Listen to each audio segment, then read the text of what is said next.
محترم روبران و اعضای هیئت رسمی، سرمایه‌گذاران و شریکان گرامی، دوستان عزیز، قبل از همه تشریف هر یک شما را به شهر دوشنبه پایتخت جمهوری تاجیکستان برای اشتراک در فورم بین المللی سرمایه‌گذاری دوشنبه اینوست 2025 خیر مقدم می‌گویم.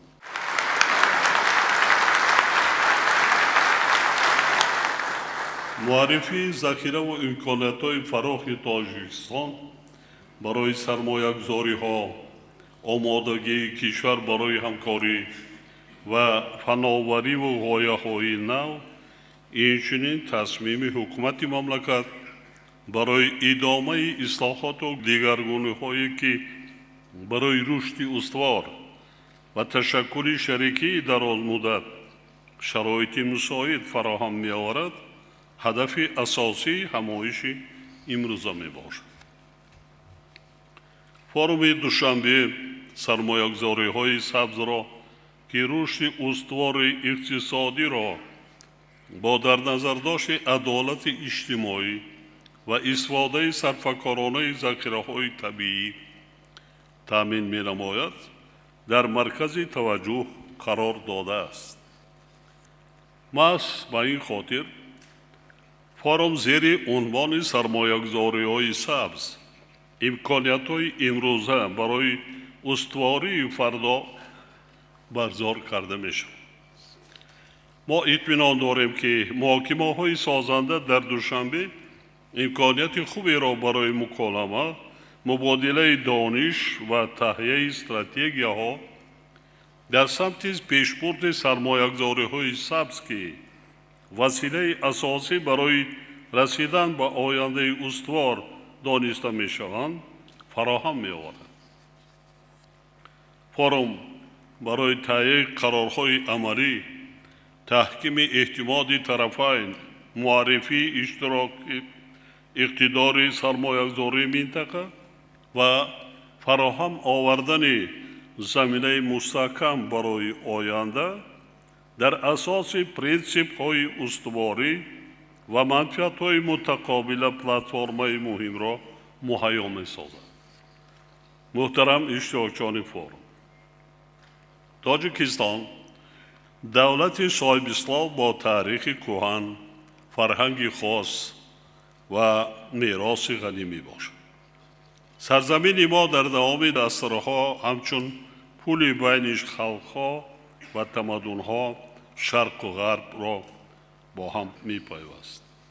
راه بزرگی ابریشم توسط حدود تاجیکستان امروزه گذشته نه تنها مناسبت‌های تجارتی بلکه رابطه‌های فرهنگی را نیز تحکیم بخشیده به رشد علم و هنر و ارزش‌های معنوی مساعدت کرده است. امروز ما این رسالت تاریخی را ادامه داده ایستاده‌ایم، زیرا تاجیکستان با جمهوری مردمی چین 500 کیلومتر سرحدی مشترک دارد و با تجدید شهرهای دوشنبه، کلمه سرحدی چین که جوابگوی معیارهای بین‌المللی میباشد، کشورهای منطقه را به شهرهای قراقرم میپیوندد. اینچنین برای پیوست شدن به دالانهای نقلاتی سمت جنوب و برآمدن به بندرهای بحری، ما 6 پل ماشینگذار را در سرحد با افغانستان بنیاد نمودیم که برای گسترش همکاری‌های تجارتی و لوجستیکی کشورهای منطقه امکانات خوب فراهم می‌آورد. جایگیر شوی استراتژی کشورمان در مرکز اوراسیا به ما امکان می‌دهد که همچون پیوندگری بین منطقه‌ها و قطعه‌ها دالان‌های نوی نقلیاتی، انرژتیکی و لوجستیکی تأسیس دهیم که بازارها و مردمان گوناگون را متحد می‌کنند.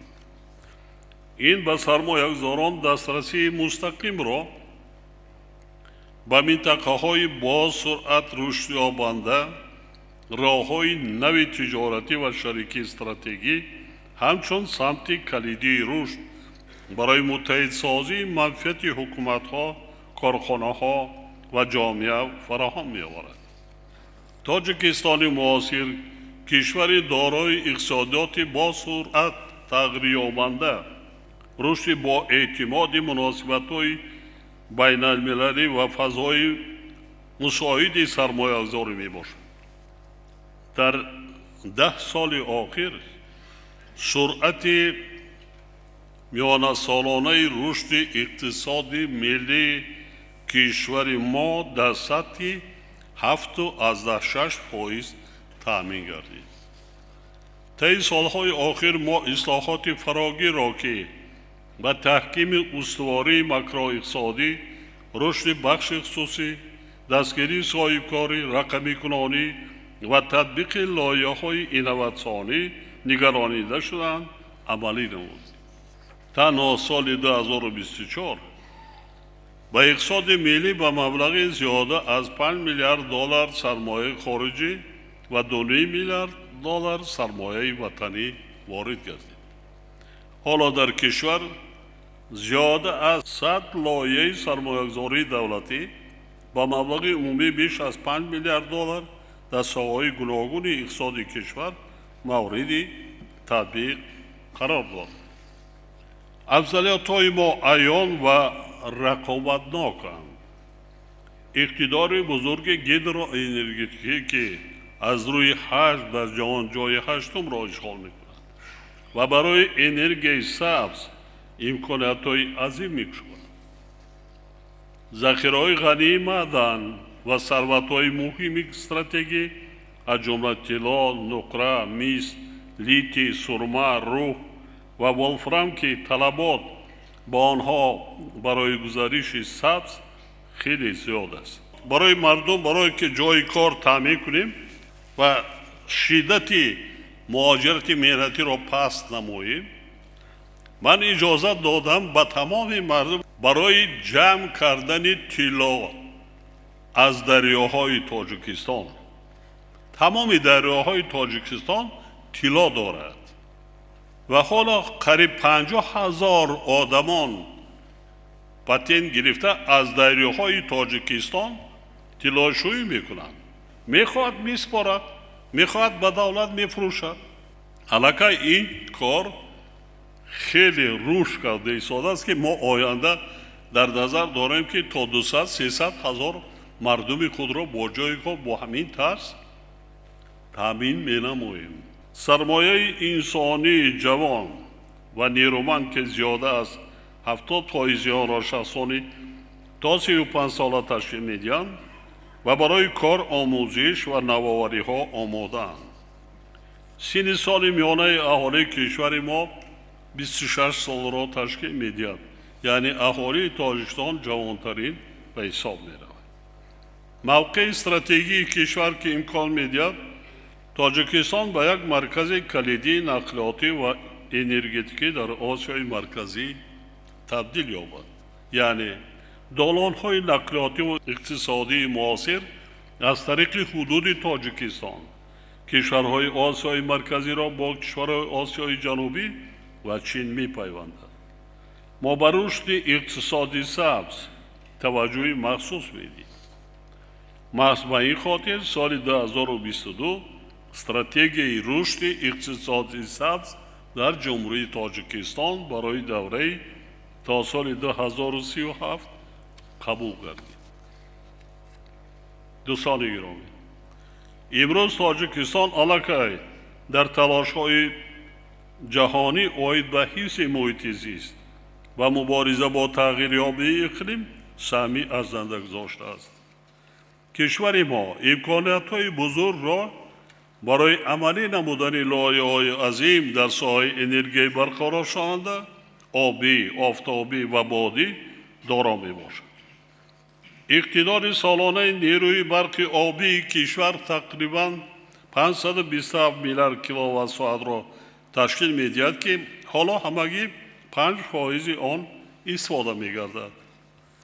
این امکانات بی‌نظیر را برای سرمایه‌گذاری دراز مدت و انرژی استوار آینده که طلبات با آن نه تنها در تاجیکستان بلکه در تمام منطقه آسیای مرکزی و آسیای جنوبی افزایش یافته ایستاده است مهیا می‌سازد. با این مقصد ما یک جا با شریکان رشد اولین لایحه فرامنطقوی بنیاد خط بلندشدت انتقال برق سبز کسه هزار که شبکه‌های برقی آسیای مرکزی و آسیای جنوبی را با هم می‌پیوندد تطبیق نموده ایستاده ایم. کارهای ساختمان لایحه مذکور در قسمت تاجیکستان، قرقیزستان و پاکستان به انجام رسیده، در قسمت افغانستان در مرحله انجامیابی قرار دارند. در این زمینه ما روند جلب سرمایه‌گذاران را برای بنیاد نیروگاه برقی آبی شوراب با اقتدار 1000 مگاوات و یک چند نیروگاه آفتابی و بادی با اقتدار عمومی 2000 مگاوات آغاز کردیم. ما شرکت‌های منفعت‌دار را دعوت نماییم که با این لایحه‌های آینده‌دار سرمایه‌گذاری نمایند. مسلم است که با در نظر داشت رقمی کنانی و رشد تکنولوژی‌های نو طلبات و نیروی برق نیز افزایش می‌یابد. در این اساس ما نیت داریم که منبع نیز با ساحه انرژتیکای سبز سرمایه جلب نماییم، چونکه اقتدار استفاده نشده منبع‌های برقرار شونده انرژی در کشور خیلی زیاد است. از جمله ما حالا با جمهوری ازبکستان جهت تطبیق لایحه‌های مشترک عاید به بنیاد دو نیروگاه برقی آبی در دریای سرافشان همکاری را براه مانده در این راستا کارهای لایحه کشی را انجام داده ایستاده ایم. ما با استخراج و کارکرد معدن‌های مهم استراتژیکی در گزارش سبز اقتصاد جهانی نقش کلیدی دارند توجه مخصوص می‌دهیم. این معدن‌ها زمینه اساسی استحصال تکنولوژی‌های معاصر، باتری‌ها، استفاده منبع‌های برقرار شونده انرژی و دیگر جزءهای الکترونی را تامین نموده واسطه مهم استراتژی رشد استوار و پیشرفت تکنولوژی میباشد. سرمایه‌گذارانی که در این بخش فعالیت میکنند امکان دارند نه تنها لایحه‌های مقیاساً بزرگ دارای ارزش بلند علاوه‌ای را عملی سازند، بلکه در گزارش به اقتصاد سبز در سطح جهانی سهمی واقعی گذارند و همزمان با این نفوذ و حضور استراتژی خود را در بازار جهانی تحکیم بخشند. حالا در حدود تاجیکستان در همین شب و روزها زیاده از 400 کان‌های معدن‌های گوناگون اکتشاف شدند و انتظار سرمایه هستند و در همین شب و روزها ما علاقه 40 نمود معدن‌ها استحصال کارکرد، بعضی همچون کارکرد نشده استحصال و صادرات کرده ایستاده ایم. نیروی برق سبز و دسترس اینچنین طلبات افزاینده جهانی با این ذخیره همکاری با تاجیکستان را مخصوص امیدبخش و منفعت آور می‌سازد. سرمایه‌گذاران محترم، افضلیت‌های ما تنها با انرژتیک و صنعت استخراج محدود نیستند. ما برای همه‌جانبه ترقی دادن و گوناگون سم گردانیدن اقتصاد کشورمان جدوجهد زیاد داریم. تاجیکستان برای رشد ساحه‌های زیرین ظرفیت‌های نظررس دارد.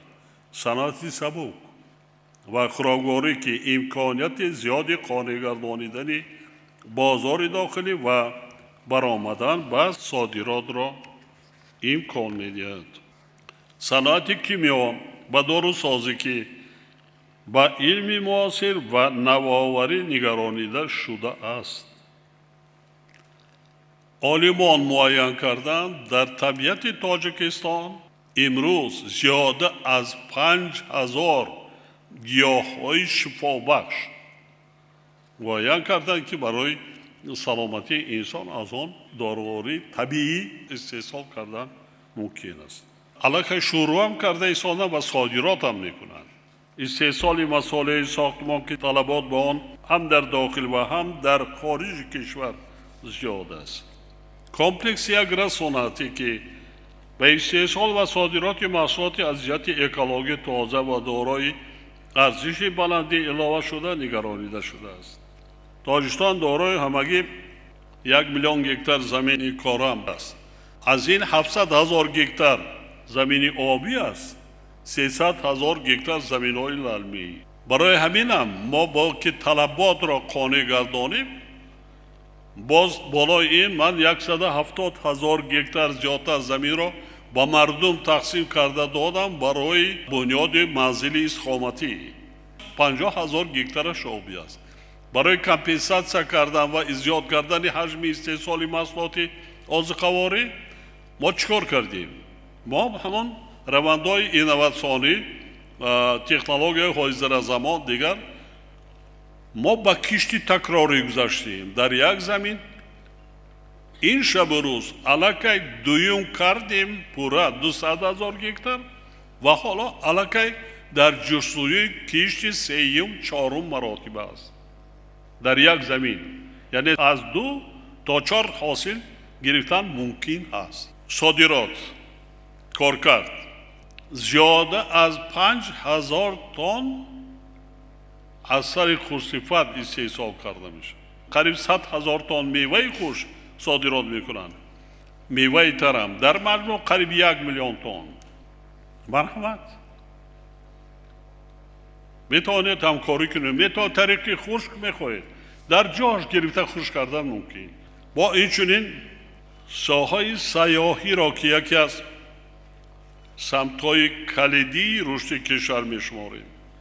تاجیکستان کوهستان با طبیعت بی‌نظیر، عالم نباتات و حیوانات، یادگاری‌های تاریخی، شهرهای باستانی و فرهنگی خاص خود برای سیاحی اکولوژی، فرهنگی، کوهی و سالمگردانی امکانات‌های بی‌همتا دارد. با این مقصد ما سیاست آسمان کشاده را در بخش اویاسیون گراژدانی جاری کردیم که با افزایش شماره و وسیع‌شوی جغرافیای پروازها مساعدت می‌نماید. رشد سیاحی بسیاری برف در زمستان می‌بینید. در ما در کل دوره سال برف است. پیریک‌ها 14,300 پیریک بود، 1,200 و عموما آب شده از بین رفت. حالا در حدود تاجیکستان 13,000 پیریک‌ها است.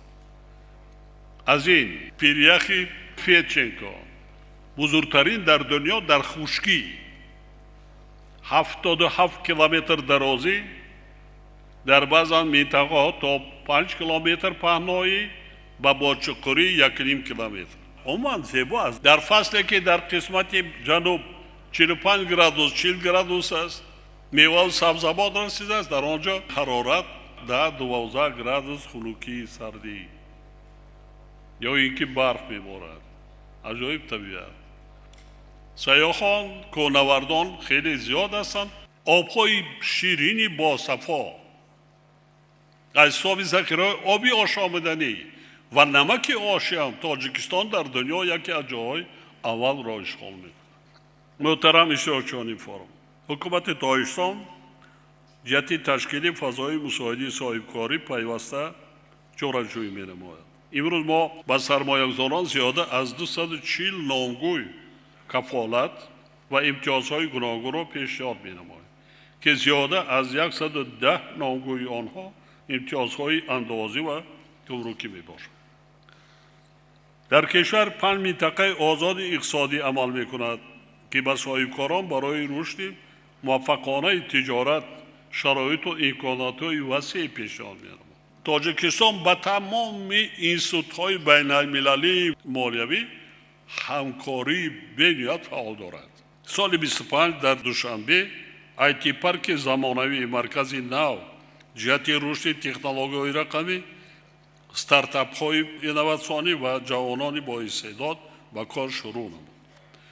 ما نه تنها بر رقم کنانی بلکه بر رشد ذهن صنعی نیز افضلیت میدیم و این سمت‌ها را همچون واسطه مهمی صورت بخشی با رقم کنانی بلند برداشتنی رقابتناکی اقتصادی و نهایی شدن بر رشد استوار می‌شمارید. با این مقصد قطعنامه مجمع عمومی سازمان ملل متحد زیر عنوان نقش ذهن صنعی در ایجاد امکانات‌های نو برای رشد استوار در آسیای مرکزی با تشبث تاجیکستان روز 25 ایول سال جاری یک دلانه قبول کردیم. سال جاری ما اینچنین قانون جمهوری تاجیکستان درباره سرمایه و مساعدت به فعالیت سرمایه‌گذاری و استراتژی جلب سرمایه و جمهوری تاجیکستان برای دوره تا سال 2040 را قبول نمودیم که زمینه با اعتماد حقوقی را فراهم آورده ساحه‌های افضلیتناک را برای سرمایه‌گذاران معین و کفالت حفظ سرمایه‌گذاران را تأمین می‌نماید. ضمناً با تطبیق لایحه‌های سرمایه‌گذاری در دایره مکانیزم شریکی دولت و بخش خصوصی توجه مخصوص ظاهر کرده می‌شوند که وابسته به آن ما قانونگذاری ملی را تکمیل داده ایستادیم. با این چنین بر رشد بخش مالیه و جاری نمودن مبلغ‌زایی سبز از جمله برآورش وامبرگ‌های سبز اهمیت جدی داده آن را همچون عنصر کلیدی در تطبیق لایحه‌های بزرگ سرمایه‌گذاری و نایل شدن بر رشد استوار ارزیابی می‌نماییم. هدف استراتژی ما تبدیل دادن تاجیکستان به مکانی با اعتماد سرمایه‌گذاری درازمدت میباشد که به همکاری جهت رشد استوار و همگرایی و اقتصاد جهانی نگرانیده شده است. دوستان گرامی، امروز در تاجیکستان روزی صاحبکاران تجلیل می‌گردد. با اسعاد فرصت همه صاحبکاران را صمیمانه تبریک گفتم، با آنها سلامتی و برار و موفقیت آرزو می‌نمایم. در فرجام به شما اشتراکچیان فورم مراجعت کرده می‌خواهم تاکید نمایم تاجیکستان برای شریکی غایه‌های نو، تکنولوژی‌ها و لایحه‌های مشترک آماده است. در این سمت ما خواستار پیشنهادهای سودمند شما جهت بهتر کردن فضای سرمایه‌گذاری و رشد صاحبکاری در کشورمان هستیم. ما شما را دعوت می‌نماییم که با ما برای آینده سرمایه‌گذاری کنید، آینده‌ای که بر پایه احترام به طبیعت، نوآوری، باوری، همدیگری و تلاش‌های مشترک جهت پیشرفت اساس یافته است. اطمینان دارم که اشتراک شما در فورم و آغاز تشبث‌های نو سودمند زمینه گذاشته همکاری‌ها را تحکیم می‌باشد و برای خلق‌هایمان و ترقیات جهان نتیجه‌های نمایان به بار می‌آورد. با همه شما بدوباش خاطرمان آرزو می‌نمایم. برای توجهتان سپاسگزارم.